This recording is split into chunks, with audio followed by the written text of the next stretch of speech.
Hey, welcome to Troll Time Live. I'm Ivan D. Curtis, aka the Troll King, and this is the show where we talk sports, movies, or anything thought provoking. Of course, we're going to be recapping last night's games between TCU and Texas, and UConn and USC, and the transfer portal is jumping. We definitely gonna get into that. I know my co-host is gonna have a lot to provide for that. Nell Fortner, head coach at Georgia Tech, retires. We'll talk a little bit about that, and then of course WNBA news. Benaja Laney Hamilton out for 5 to 6 months with meniscus surgery. That's something that took us by storm last night, and hope she's recovering well. Just hopping right into it. I got Andrea Richmond, aka Bordy McBoard, Antonio Williams, aka A Willie. How y'all doing today? A good day. It's a good day. It's a chaotic day, I guess. There's a lot of things happening in the women's college ball world, but I don't know. As a longtime fan, I kind of been praying for us to have a little bit of buzz. Not this much, but I guess, hey, you take what you can get. Hey, no doubt, no doubt. Hey Willie, what's going on with you?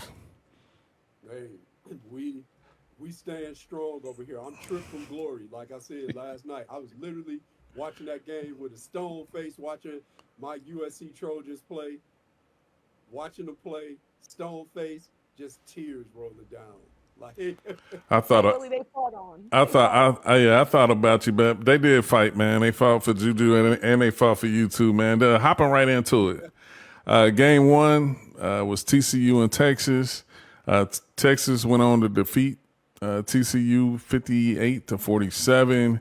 I'm just gonna run the numbers down and then I'll pass the ball off. But Madison Booker had a pretty good game last night. Woke up in the second half, finished with 18 points, 6 rebounds, 2 assists, 2 steals. Shot 8 for 17 from the field. Rory, she got Texas going. I Yeah. felt, and that felt like that was huge for her, and it's definitely going to be huge for Texas on Friday to have that same type of performance. But she finished with 13 points, but she got into double figures early, and I thought that was a great sign for Texas. Had to go with 5 assists. Didn't shoot particularly well, 6 for 18, but the fact that she was aggressive, I felt like that made Texas a different team in the half court. And then I know this is Bordy's favorite, Odaker, off the bench. Kayla Odaker, she finished with 9 points, 5 rebounds, had some big plays. We also had 2 steals, but was big on the inside for Texas. And TCU, they struggled a lot. Rightfully so, the Texas stifling defense. Haley Van Lith finished with 17 points. She was the only Horn Frog to finish in double figures on 3 for 15 shooting, 8 rebounds. Just was a tough night for TCU. Sedona Prince only had 4 points, 9 rebounds, fouled out. That's only on 4 shot attempts. like 4 shot attempts. Wow. Yeah, and then Madison Connors, she had 9 points on 4-11 shooting. I'm gonna pass the ball off to you, Bordy. Let you go first, but just break down the TCU and Texas game from what you saw. So we knew that in order for TCU to have an appreciable difference in this game, right? Haley Van Lith was either going to have to go off, or her and Sedona Prince were going to have to get into some symbiosis, right? And it's been a struggle for Sedona Prince her entire career. She's an excellent shooting big, but when it comes to her work down low, she can really work against players that she's smaller than and that she knows she has the physical advantage over. But when it comes to like actual bigs and in Texas, Taylor Jones, even if they don't have a Liam Moore, Taylor Jones and Olaker, they some big girls, okay? Tough girls too. You can't just move them around. You're gonna have to play down low. You're gonna have to get nasty. You're gonna have to get gritty. And I could tell from a moment, like in the game, I forgot what quarter it is. It was earlier on in the first half, where like Sedona tried to establish a position, only using like the top half of her elbow and just like pushing in. She wasn't serious, man. She wasn't serious. And you really needed somebody serious and physical, especially because knowing that Texas had that size advantage. If not that, then TCU was going to have to hit their shots. So the fact that TCU, I think, ended that first half like only 18% or something like that from the 3-point line. And it's not to say like Texas was really into them defensively at that point in time. Texas left them wide open more than a couple times. They just couldn't hit. I knew it was going to be a long day in the office. Vic Schaefer himself said the only player that they really needed to worry about was none other than Haley Van Lith, and I'm glad that she had a successful career because this was more than another example of how good and how much heart Haley Van Lith does have for her team. And she didn't go out sad like unfortunately the LSU Iowa game too, which as a long time Haley Van Lith fan, I didn't want that. But shout out to Rory, even though they left her wide open and she has been hesitant to hit that shot because of her knee. She stepped up big and she's been shooting and hooping, and it's just the aggression, like you said, OG. Even if she didn't hit all those shots all the time, she still has that knee problem. The healthier that knee looks, the more exponentially Texas's chances rise. And the fact that she looks even that much more healthy as the year moves on, it gives Texas a little bit more faith and room for the Longhorns. So shout out to them. Hey, Willie. Y'all know in terms of intensity, I love intensity. I love when people take things personal, and you can tell Rory Harmon took this matchup with Haley Van Lith personally. You can tell. And what's so interesting about it is a lot of times when you watch Texas play, other than when they play South Carolina, I haven't seen them take it personally when they play against someone. Again, doesn't mean they're not playing hard, but when you add that little sort of cherry on the top of this is personal, like Ice-T said to New Jack, say this personal, right? Like, you can tell Rory took this matchup personally, absolutely took it personally, and then the Texas bigs against Sedona Prince took this personally as well. And you can tell when they're blocking shots, they talking trash to her, and Sedona did not respond. I remember one time I watched a player that ended up being the number one pick in the draft in the NBA. I saw his last college game, and I don't want to, say anything. I don't want to say his name, but anyway, I saw his last college game, and when he played in his last college game, went on to be the number one pick in the draft. He came out of the game with like 6 shot attempts. And when you look at Sedona Prince, you can't come out of that game with 4 shot attempts. I don't care if they're not feeding you the ball because the Texas pressure, so it's hard for you to get the ball. You got to get that thing off the glass. You got to do something. I wouldn't have mind if you told me Sedona Prince had a bad game and she was 1 for 13. You know what? The Texas bigs got in her, but she was 1 for 13. Like Haley Van Lith went down fighting, right? So I don't want to see a game when you're playing for a right to go to the Final Four. Your team has done something that your school hasn't done in the history of the school, and you come out of there with 4 shots. And the other team's bigs are supplying you with cooked beef. You can tell that those Texas bigs took it personally, and you don't respond. To me, no matter what the game plan is, right? At some point, you have to take that personally, and you have to match that, in my estimation. Nah. And can I say one more thing? It's Yeah. funny how like she ended up fouling out, and then I can't for life of me. Try to look at her name. I don't have her name in front of me right now. But whoever the backup big for TCU, I said facetiously at the time, oh, they're probably gonna go run after this, and they low key did because she had more fight and she was more physical down low. That's what you need against the Texas team, and Sedona didn't show it. Yeah, and I'll grab that name for you in a second. But just to give him, man, hats off to Mark Campbell, man. Like, to me, hands down, is coach of the year. Like, I don't, like, in my eyes, I couldn't see it going any other way. TCU finished 34-4, most wins in school history. Obviously the farthest they ever been in program history. Haley Van Lith, this is her 3rd different team that she's been to the Elite Eight with. And like I said before, I mentioned it, they did it with a brand new roster. I mean, a roster that hadn't even played together. This is their only time playing together. And anybody who's coached at any level, that's hard to do because especially at this level when you're getting talent that's already cultivated. Like, it's not finished, but it's cultivated. So trying to get them to play in certain roles is a lot more difficult at this level than any other level, outside of the pro level. But I just, I followed them from the jump. I mean, obviously being a Haley Van Lith fan, but, just real quick, where do y'all see Haley Van Lith coming up in this year's WNBA draft? I'll start with you first, Bordy. Oh man, it's hard, right? I think at the best of her best, she could probably be like something akin to a KP, and so that's something that's intriguing and should be intriguing for some teams. But you do have a lot of really good defensive players in this draft that you could probably draft a little bit higher than. And, one thing that does help is the fact that, and we'll talk about this later, Olivia Miles decided to stay. We don't know what's going to happen with Flau'jae Johnson.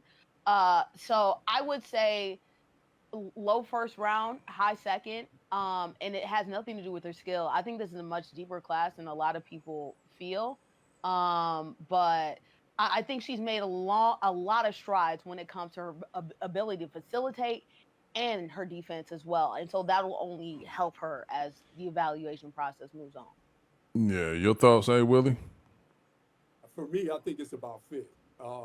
Because when you play her, I think you have to mix her. Once you get to the W, I think you have to mix her with like a playmaker with size, right? And then they can sort of play off of each other. Sometimes Haley HVL can bring it up as the primary decision maker and initiator, while the big plays off, and then vice versa. But I think so. Fit for me, as it is for a lot of players, but for me, as it relates to HVL in particular, I think it's about fit, because the other thing you're going to have to do too is defensively, like you said, Boyd. She's made a lot of strides defensively, but you will have to protect her some defensively. Yes. So, like, I think playing with another big, a wing that has some size that can help offset some of the things that might be a challenge for HVL, I think would be good for her, at least initially. Yeah, I think for me personally, I can see her falling later, in the first round or early second round. Like I say, fit is going to be important, because the one thing I will say that I like what I saw from HVL at TCU was that she can get her own shot. Like, and if she's out there with 4 other pros, I think her job becomes a lot easier. And now, of course, I would love to see her get that jumper back that she had at Louisville. Like the jumper is still in Louisville. Like, it ain't like, cause she used to shoot lights out at Louisville. Like, I mean, and of course now, me running to her defense, when you have to carry the load that heavy, something's going to take a hit. I mean, cause you still got to play defense, but to be the primary ball handler 90 to 95% of the time, you're not going to have the legs to consistently knock down shots. I mean, she's not a 2-guard per se, so the ball was in her hands a lot. So I think her name was Deasia Morrell, who came off the bench. That was the other big that came off the bench for TCU and gave him a little spark. Shout out. But yeah, just moving right along to the other matchup, UConn and USC. UConn went on to defeat USC 78-64. Paige Beckers had another stellar night. But before I talk about Paige, Sarah Strong was strong last night. I mean, and arguably, this is say that again. Muy fuerte. Very strong. Hey, but all I could think of is we get to see this for another 2-3 years. I mean, and this could be really scary, and it's going to lead to a point that I'm gonna make later on when we start talking about the McDonald All-American game. But I mean, 22 points, 17 rebounds, 8 for 13 from the field, 4 for 6 from the 3, 2 for 2 from the free throw line, 4 assists. 1 steal, but I mean, she does it all, man. And it's crazy because I remember going back and watching some of her high school highlights before she even played a college game, and I'm like, okay, top player in the country. Like, how's this gonna translate? And then now, it's like I hardly even care about what kids do in high school anymore because like it's hard to judge because It's hard to project. I didn't see her putting up numbers like she putting up numbers, and it's the way she does it. I didn't see more fluid than what her bill would say. Like if you was watching her play, you say, "Oh, I can guard that." And then you get out there and got to guard that, and then now you can't guard that, and that's exactly how it's very deceiving, and can't leave her open. Can't wait to talk about the next matchup with the team with the team they have to play next. But she is a matchup nightmare. Can go inside, but definitely she looks more comfortable on the perimeter. But she'll go inside if she has to. Now, Caitlin Chin was another player who stepped up big last night. 15 points, 6 of 9 shooting. Very energetic on both ends of the court. I mean, it's like she never gets tired. Like, and that's something that I've always saw throughout the season with her. No matter if she scores 10 points, 6 points, whatever, she's giving maximum effort the entire time. And honestly, those were the only 3 players in double figures for UConn. Of course, Paige Beckers finished with 31 points.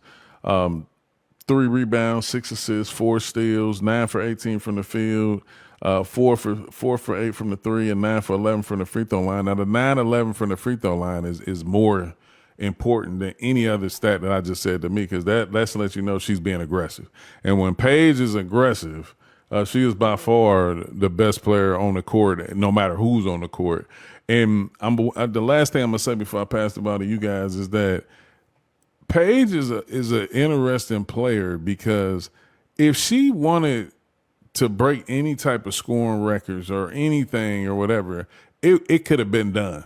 Because I haven't seen too many players come along that's been that efficient in taking shots. I've never seen her take a bad shot. And I think Willie, he's brought that up time after time. That's why she's so efficient because she hardly takes bad shots. But if she's unselfish. If she was greedy, just a little bit greedy, we would be seeing this on the regular. But to know that she's capable of doing it has to be a coach's nightmare on the other end of the spectrum because I think she's on a mission right now. And in these last 3 games, she scored 105 points the last 3 games, which I think is the most by any UConn player. And that goes along with a lot of other things that she's done. And when we talk about UConn, we're talking about the best of the best. But to pass the ball along, hey, Willie, I want you to start this one off. UConn, USC, I'll get you out the way and then let Bordy clean it on up. Man. So first off, watching this game, I'm going to say this, man. I was watching this game, and I wanted to give up my wing stop in Popeyes watching this game, man, right? So, Hey, I can't say you. yo, Holly got to know when to stop. She is feeding the streets with these sound bites, man. Hey, that's what she doing. Right. And then, hey, and y'all love when I text y'all. Ryan had to come in to clean that up, right? Like, Ryan came in was like, no, these are the restaurants that Ray has said, like, right. PR aficionado. Yeah, Ryan had to clean it up. These are the restaurants that Rhea specifically mentioned to Holly. Yeah, so y'all got me over here looking, got my ass for acting up. But you know, the couple things that we're telling about this game, and it really made me think about UConn against South Carolina when UConn went in South Carolina's gym and walked the dog on them, right? Look at the 3-point shooting. Back to what OG was saying about the fact that UConn doesn't take bad shots. And this is something that Gino does. This isn't specific to Paige, isn't specific to Sarah. This goes back Maya Moore. Like, he gets these elite players that play efficient basketball. And they can play with more than one elite player because when it's not forced when one player is getting off. It's not like, okay, we got to run all this stuff to get this player off, and it's at the expense of the other 4 players on the court. He is a master at getting those types of players. So one of the things, like I said, that was really reminiscent of that South Carolina game is UConn shot 14 of 17 from three. And part of that, and that's hard to do when you, yeah, they were on a heater, but they were also taking really good shots. And so that's one thing that stuck out to me. The other thing that really stuck out to me as I, in my heart, knew that my Trojans wouldn't win, because we're missing one of the top three players in the country, and there's just no way you can replace that. So for everybody out there that thinks USC is better without Juju, y'all need to go sit down somewhere, Period. right? So I'll say this: the thing that was really telling as I watched my Trojans continue to battle, they had 13 offensive rebounds. The Okay. amount of bunnies that they missed. So there was no margin for error in this game. So if you don't have a margin for error and you're not making threes, you can't have 13 offensive rebounds and miss all those layups. You can't have that. And that was very, very telling. Love the fight, but you got to convert the offensive rebounds. At least some of them. You got to get some buckets out of that. And then the other thing that was telling too, we talk about obviously that offensive punch that Juju brings, but it's also her presence defensively as well. Because I texted to the group whether it was KK Arnold, whether it was Chin, obviously Paige. I texted to the group. It seems like it's a game plan for them to go at TVO. Because whoever TVO was guarding, they went at All right. it. And so you miss Juju's defensive presence as well. Of course, she's good. She's better positionally. Everybody talks about the blocks, but she's better positionally defensively than what she gets credit for because she's bigger than what people think she is. Right. Right. So she's not conceding anything when you work off the dribble against her. So those were the things that really stood out to me as I was watching this game, hoping against hope that we fought, but it says respect on my sweatshirt. I got to give respect to my girls because they fought. Hashtag fight on. Nah, definitely doing. Bordy, real quick. USC, they were led by Raya Marshall with 23 points, 15 rebounds, 7 to 12 from the field, 9 for 10 from the free throw line. I was really impressed with her She last taught night. me shit. Yeah, but and then you had TVO with 10 points, and then Kiki with 10 points. That just wasn't going to be enough to get it done. Kiki struggled the last two games. Last night she shot 3 for 15, which she started out. She was cooking, and Yeah. then it just went south real quick. And then Kaylee Heckle off the bench, she couldn't get it going. She had a lot of scoring opportunities. She only shot 5 for 7, finished with 5 points. Then Kennedy Smith, 7 points, 2 for 10 shooting. Like I said, it was a valiant effort, but it just these are the moments, and just piggybacking off what A Willie said. You gotta have it 1A. You gotta have your A player. Like you can't teams could look good in spurts without their top player, fine. But these are the moments that you think about a 14-point game. Now obviously they cut it to single digits with some time to go in the fourth quarter, but that's when you need that main player to get you over the hump, and they didn't have that. But go ahead, Bordy. No, yeah, and you knew that they were always going to be in this game because of the defensive abilities that they have. This is a very good defensive team, even without Juju. Like they have some of the best post presence in the game, and Kenny Smith is a dog, Carly Heckle's a dog. They're still going to try and do their thing defensively, and on top of that, UConn is not a very good rebounding team. Guess who is? USC definitely is. And shout out to Rhea Marshall, okay? She's another player. I'm excited to see where she's drafted and what round what area in the draft she's going to be drafted in because she's a special utility player where you can say that her defense and her rebounding is A plus plus, and we saw that tonight. She also has an ability sometimes to do some things offensively, but you are going to need Kiki. And especially as A. Willie talked about, you get all those rebounds. You don't have somebody who can create their own shot. Try she did. Kennedy Smith really did try, but she doesn't have it in her bag the same way that Juju does. And there were a lot of times she was right there at the cup trying to get a foul, it didn't end up working out, right? On the other end, I talked about, man, it must have been 5 games in the season. It must have been 5 games in the season. Everybody like laughed at me when I said that. I said 5 games in the season.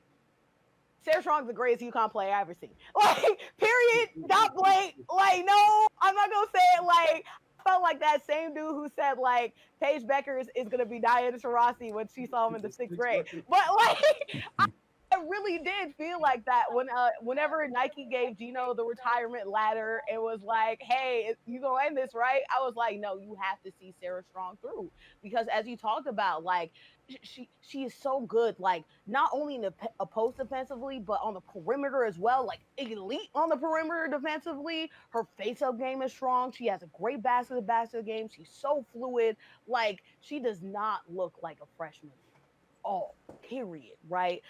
So I'm really glad that she finally had a really good game, because she's been needing that. She struggled the last 2 games, so I'm glad Gino went to her early, along with Caitlin Chen too. Like, shout out to the Ivy Leagues, man. Harmony Turner and Caitlin Chen have both like been like perennial players who've like, you know, had like high accolades in that conference, and they're showing that the Ivies have some players, and like that speed, dominance, like off the bounce, all of that you see from Caitlin. Like you said, she doesn't always have it all the time, but she starts to look more into that Princeton bag, which is very good, because she's dominated against a couple of good teams, primarily like I think UCLA last year too, and Ohio State, I believe, as well. Like, she's been hoping against good teams for a while. Right. Paige is so good. Paige is so good. And as you talked about, I'm gonna reveal the fact that I be like in my pajama pants most of the time when I be doing this. But I have a phrase on my own personal thing, and it's dig on the table. And that's what Paige needed to do this whole entire year. Just, I'm that girl. I believe. And you know, Gino was that. Gino's been preaching that.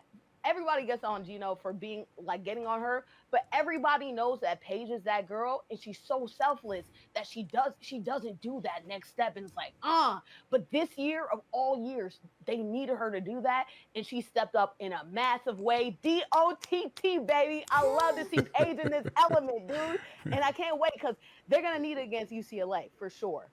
No, for sure, for sure. And now, like, you know, kind of segueing into that, talking about the Final Four matchups. Of course, Friday, 7 o'clock on ESPN. You got South Carolina and Texas. Of course, South Carolina, you know, leads this season series 2-1. One regular season victory, and then the other one was in the SEC championship. Now, I'm going to just speak quick. When Texas won, they won by 4, 66-62.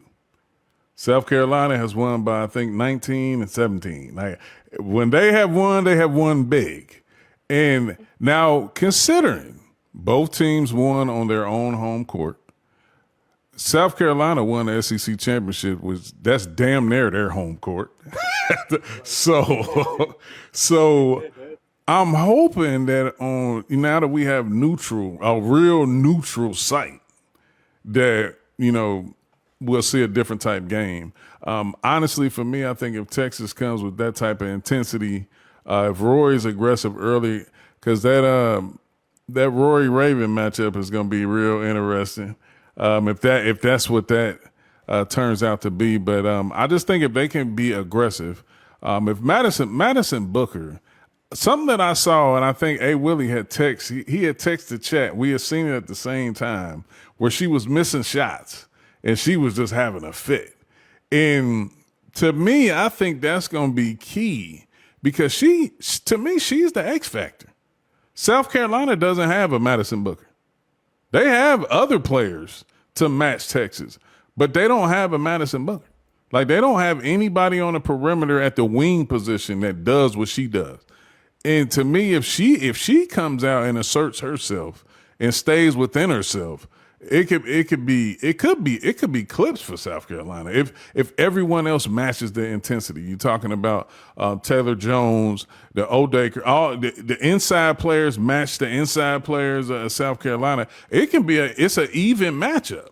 But if Madison Booker doesn't show up aggressive, I'm talking 18 to 20. That's got to be automatic. Like I don't see her scoring below anything other than 20 and then walking out of there with a win. Real quick, you guys' thoughts on that first matchup? Yeah, Rory, we're gonna have to see either Rory test because we know that Breezy and Raven are gonna do their thing defensively, right? So we're going to need to see like Rory be aggressive or like try, because sometimes she can be hesitant again with her knee.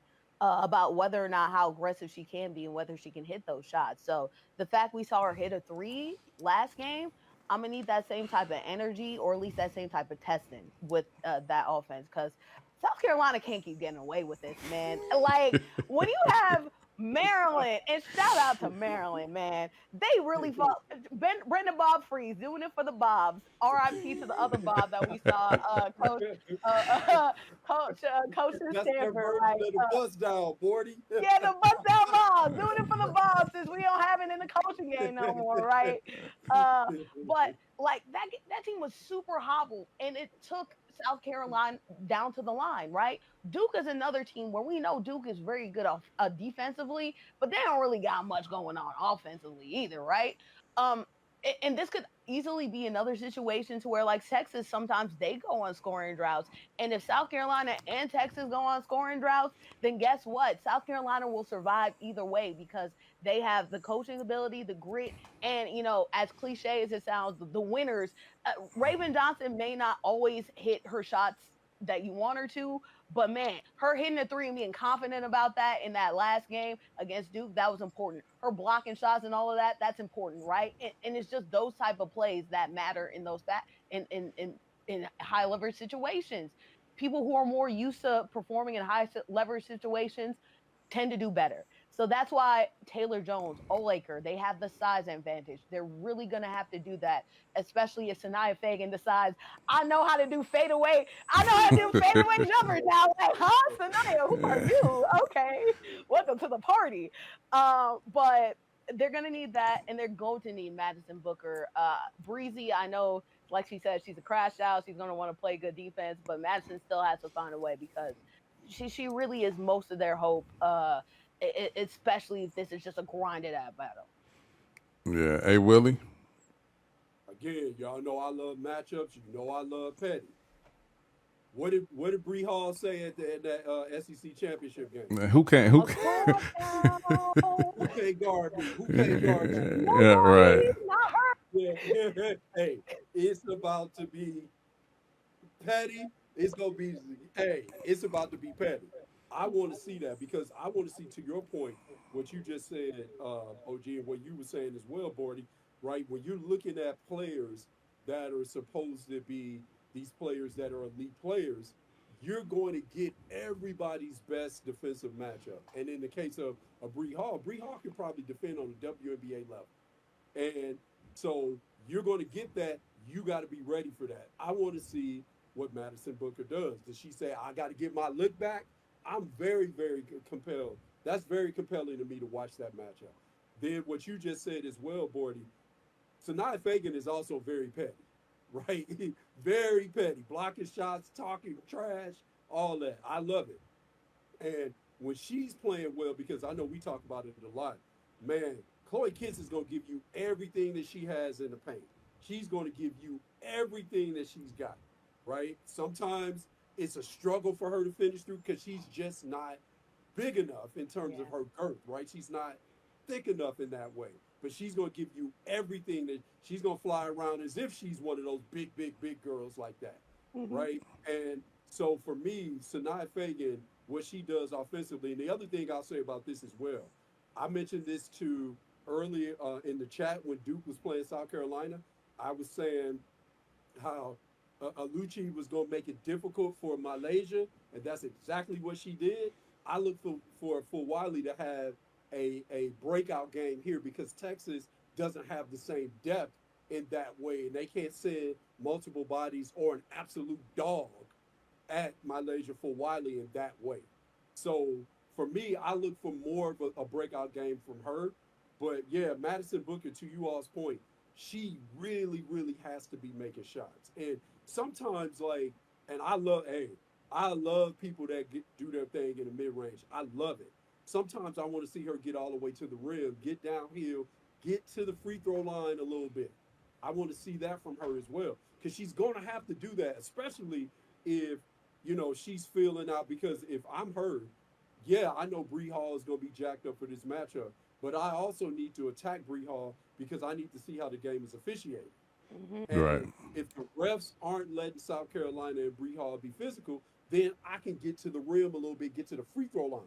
But you won't know that if you just 1-2 pull up, or it's always pull up jumpers, which I love, but mix it up a little bit, because she has the size and she has enough creativity to finish around the rim. So, and it puts the South Carolina bigs in foul trouble, especially those starters, because they don't have that same interior depth in terms of big Nope. big, right? Like they would have in the past. They don't have that same big bigs. They have more mobile bigs, but of course led by Joyce Edwards. So I would want to see Madison Booker be a lot more aggressive, because when she does that, that also opens it up. We talk about Rory. That opens it up for Rory. That opens it up for other people on the perimeter as well, for Texas. I think South Carolina wins, but I really want to see, as a basketball fan, I want to see Madison Booker, Rory. I want to see them have good games. I don't want to see them have terrible games and South Carolina just walks the dog on them. Like, I don't want to see that. I think South Carolina wins, but I don't want to see that type of game again. Yeah, I think we are. I think we are going South Carolina win. That was the same thing I just said to myself. Hey, Will, I figure South Carolina will win, but I want to see a good game. I want to be entertained. Like, Yes. and I'm a root for South Carolina. Of course, Bree Hall. She's from Dayton, Ohio. Like, so I'm rooting for her. The other aspect of it from Bree Hall, I know that she's a scorer. Like, she's more than a capable scorer.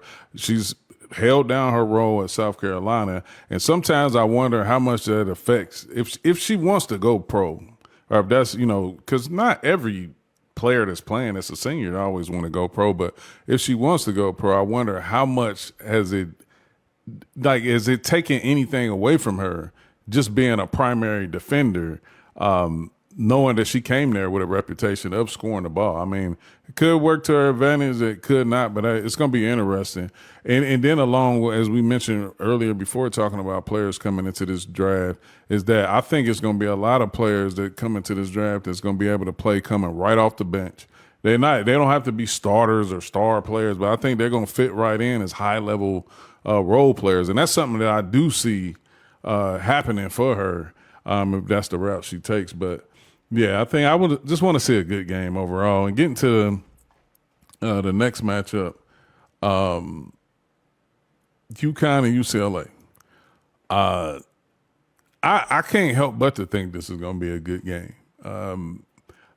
UConn, the one thing I always respected about Gino is no matter who's on the roster, you gonna get UConn type effort no matter what, and they always they're always gonna have a rhyme and reason to everything that they're doing, especially in the half court. And that's something that I focus on heavy, because everybody can play. Almost any and everybody can play in the flow of transition. But in these situations, it's who executes in the half court. 9 times out of 10, they'll probably take home the win. And I think UCLA is the better team. And it's funny I'm saying that, but I just been watching them play numerous of times. They just show time in and time out. Like, they have a complete team. Like, they don't. Betts is the key player, but they don't just solely rely on throwing it inside to her and that being it. Like, I mean, everybody takes advantage of their opportunities, and I just think it's going to be a good game. I honestly think UCLA is going to win. I don't want them to win because I want to see. LA over here. What you talking about? I know that with you, but I just want to see Paige get to the last game. Yeah. I just want to, but I just think if this is the thing, if Betts comes out and just imposes her will, because that's going to be a matchup nightmare. I think you kind of have some bodies to throw at her that won't affect them offensively, which is that's a big bonus from a coaching standpoint. Like, he has bigs that he's going to play that's not going to hurt them on the offensive end. Like, it's not like Strong has to guard her or anything like that. Now, that's the other thing, though, too. It will be interesting to see how they do match up with UCLA because it can be some give and take there that can have advantages both ways. It can be advantage on offensive end for Sarah Strong, but it also can be a disadvantage for her on the defensive end, depending on how they decide to match up. But I think it's going to be a good game. I think UCLA is going to win. I don't want them to win. My heart is with UConn. But y'all take real quick on how y'all see that matchup turning out. Border, you can lead this one. I said this one. I said this. I've always been high on UCLA. Even when I talked to A. Willie earlier in the season, I said, look at their roster. They're so deep. I'll go further and say this. That I feel like if you were to take this exact same UCLA team and you were to take them out their jersey, put UConn across their chest or put South Carolina across their chest, we would not even say that they are one of the best like preseason favorites. We would probably say these are some of the best teams, like one of the best teams that they've had in the last couple of years. Like, period. The depth, if you look at the 22 draft class alone, which we know 26 is going to be deep as all get out in the first place, is name after name after name after name after name after name. And they're so balanced. A lot of people felt like without Lauren Betts, they wouldn't be able to score. But you have a whole bunch of people. I think people really flatten that team, and it's just Lauren Betts. But when you have Kiki, when you have Janiyah, when you have Gabriella Hawkes, one of my favorite college glue players of all time, she's becoming. Like, I really love Gab. London Jones, Dugalich. Like, I'm listing names after names after names, and a lot of those names are going to be players that go to the league.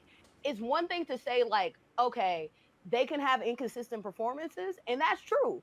But when you have so much depth, you may be able to stop one or two of them. You're not really going to stop all of them. And that's the biggest issue with them, on top of the fact that UConn is not the best rebounding team in general in the first place. And as you know, UCLA, even without Lauren Betts, like Janiyah has been really good on the boards as well. And she's probably due for a really good game as well, seeing as though Tamia, Kiki, London, and all these other games, Gabs have had their own like share of good games throughout the tournament.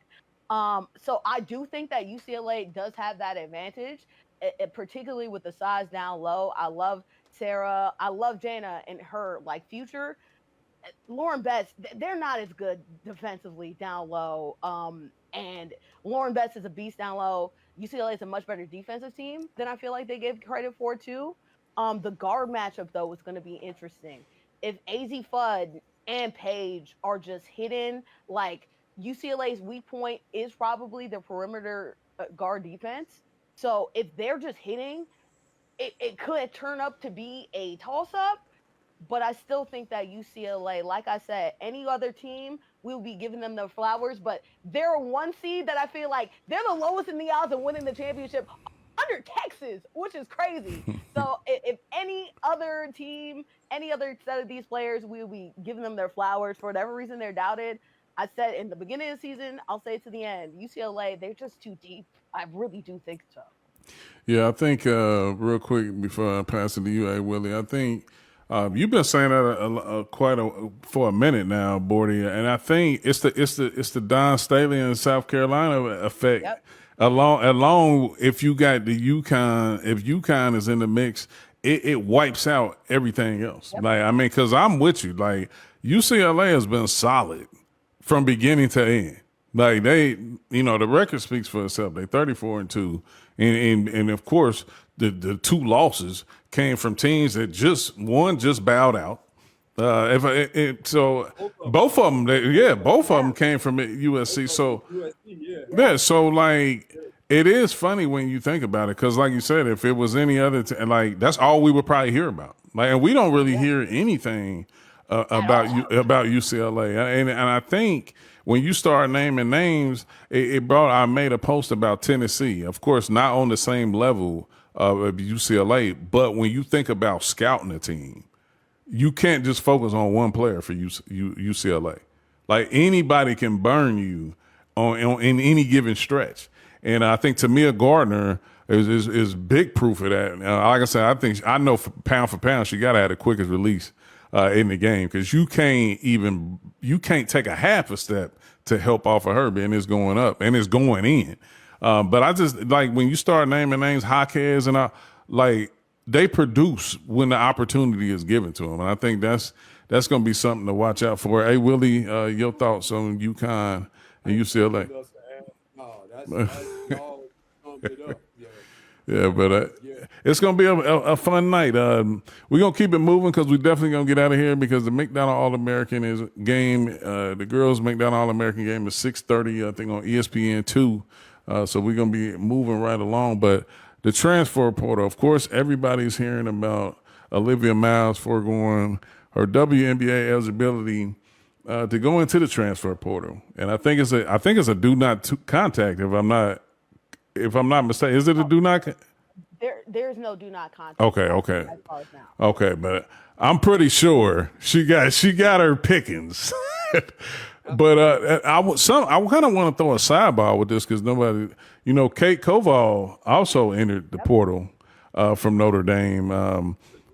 So that's kind of riding into real quick without dragging it out is we think it's some turmoil going on inside of the locker room with Notre Dame. Of course, if you follow on social media, you've seen some things posted, referring to not directly but indirectly about you can't treat people any kind of way, and then hide behind Bible verses and different things of that nature. There's a lot of back and forth going on. And it happens. Of course, as a coach or, as a team, you don't want things to get aired out publicly. But unfortunately, sometimes it takes things to get aired out publicly in order to get it right within. Not saying that that's the case in every case, but sometimes it does matter. Coach Ivy, I've been critical of her, not loudly, but I felt like their team is kind of a mirror image in the LSU at times. Erratic, not really knowing no really rhyme and reason and flow offensively and defensively. And you've seen the struggles with Notre Dame going into the tournament, losing 3 of the last 5 games, and then all of their losses look the same. And to me, when you're coaching and all your losses look the same, that speaks volumes more than anything. And I don't think a lot of people pay attention to that. But, it's bad shot selection, bad shooting, lack of defensive effort. The team played disjointed. They never really, got it flowing. And poor my girl Citron, who I'm a fan favorite. She just caught in the mix. And it just was a bad thing. I'm not something, I'm really much ready to move on. I really wanted to get y'all take on some other players that are in the portal that you kind of intrigued and just wondering where they might go. I think me and A. Willie talked earlier, if Coach Yo done racked up 3 players from the portal. Letitia Lattimore, from Virginia, averaged 14 points a game. Jayla Murray from Wichita State, she averaged 12 points a game.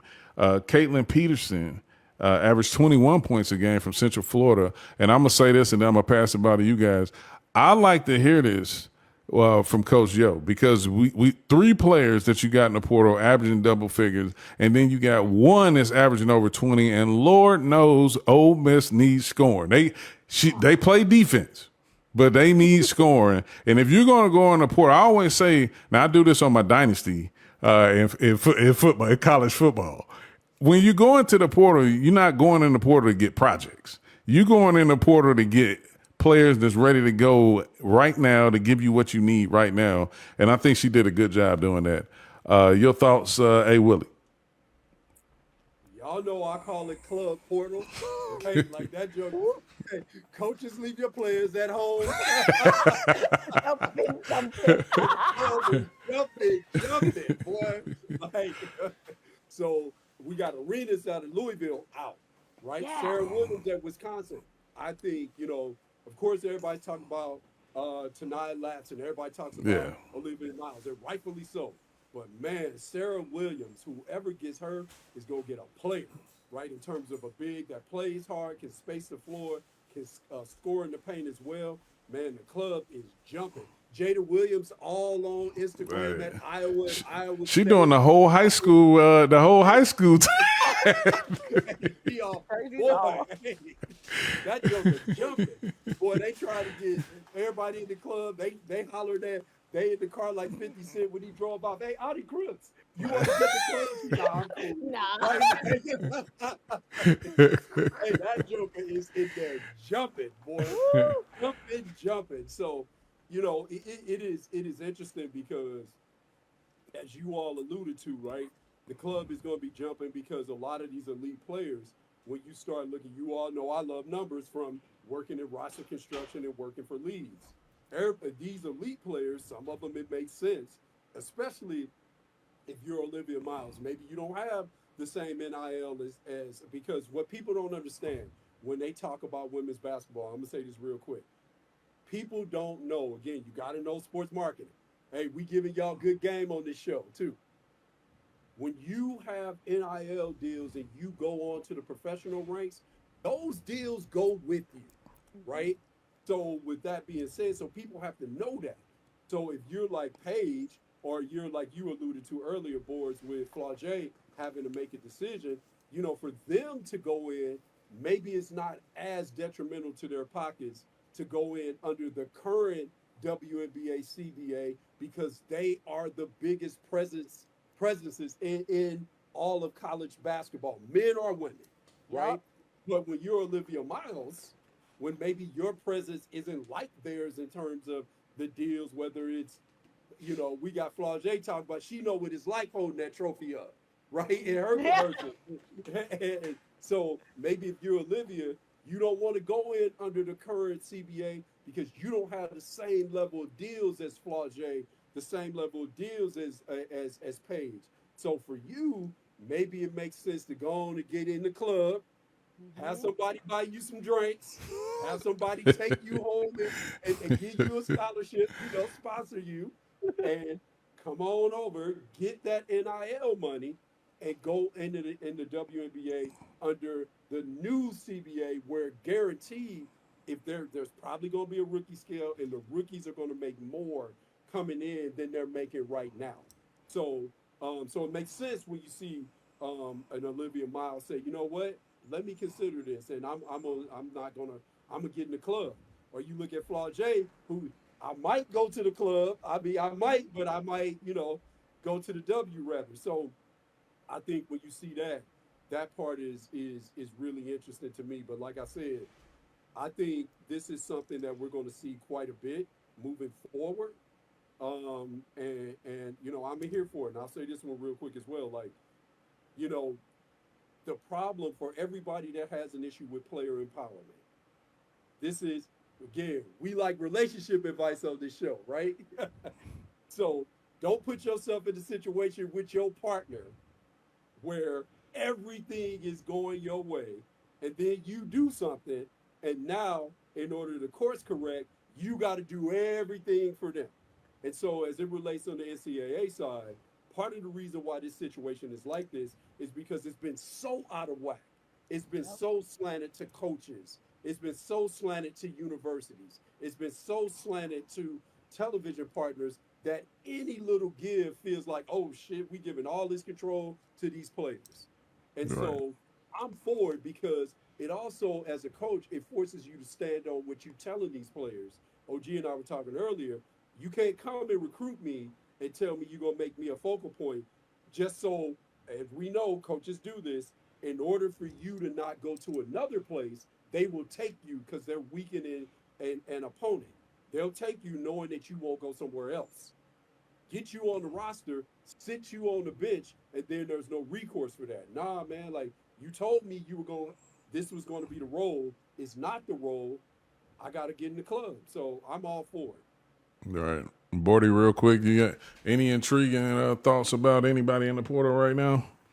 I don't have much to add because like A Willie knocked that out the part too, but like the CBA thing needs to be emphasized, underlined, all of that because like I've heard people say that like Olivia couldn't go out on this draft. Like she's not WNBA ready, or like Flage isn't either. Like I don't know what you talking about. I don't know what you smoking, but you must be smoking that good stuff because I don't think, especially if you look at Olivia's chances this year versus next year, I'm not sure why her staying another year it makes any sense if it doesn't, if that isn't a significant part, the CBA isn't a significant part of the equation. It really doesn't, right? Because she can just leave despite whatever's happening with my Irish. Go 4-leaf clovers over here in the background, right?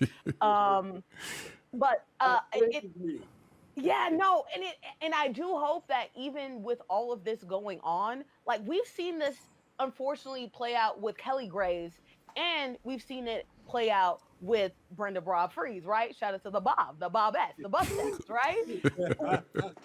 We've seen these issues to where like it didn't work with one group, but they were able to get a great transfer class and they were able to do great things with that. Oregon played better than their expectations, even with like having a whole all-star team leave. I'm still confused about what's going on with Oregon. But then even at Maryland, right, the whole Owusu, Angel, all of that going on, they were still able to flip that. And this year's Maryland team, even with Brittany McDaniel going down, still did out exceeded expectations in my opinion too. So I'm hoping the same can happen with Neely Ivy, considering the club is jumping and the fact that ain't nobody there but Hannah, like sitting alone, like where'd everybody go? You gonna need to recruit, and I'm gonna need you to not have two people on the bench. I'm gonna need a full rotation because we can't have what happened this year either, where you just tired out too. I hope that she really knocks it out the park. Along with somebody like UConn too. Those are two blue bloods that are really gonna have to knock it out with some of these people coming up in the portal. All right. I'm looking for Ron Prosper to have a big year next year at Notre Dame. Yes. A Live long big- and prosper. Yeah, hey, she's gonna have a huge year. Got I've you. been waiting for it. Yeah, and to get us out of here on time, just real quick, head coach, Georgia Tech head coach Nell Fortner is retired after a storied over 30 something years of coaching. She pretty much said that she was old. Like it was just time for her to go. A lot, of course, in this era, a lot of people are questioning just the portal and a lot of different changes, especially for the old school coaches. But I just want to say hats off to Nell Fortner for an outstanding coaching career. And then WNBA news that struck yesterday, although she had surgery earlier last month, was Benaja Lena Hamilton, star forward for the New York Liberty. She had surgery on her meniscus. She'll be out 5 to 6 months, which is basically the dub season per se. So we'll be talking more about WNBA to come here later this month. But just wishing her a speedy and healthy recovery. And then, like we had mentioned, just a few things I wanted to note. Paige Beckers, if she makes it to the championship, she's in the process of taking over the record for the most points in the NCAA tournament, which would pass up Caitlin Clark. So that's going to be interesting to see.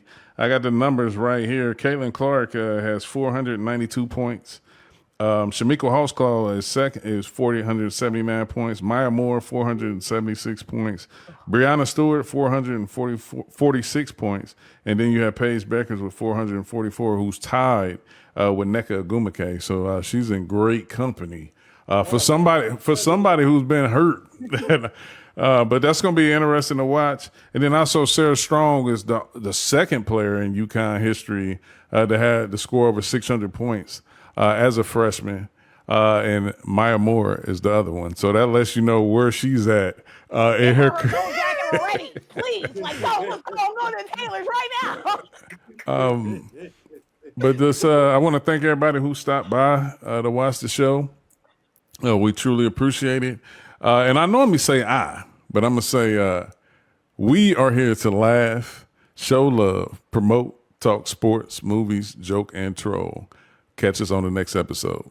And make sure you tune in to the Girls McDonald All-American game on ESPN 2 at 6:30. Catch y'all next episode.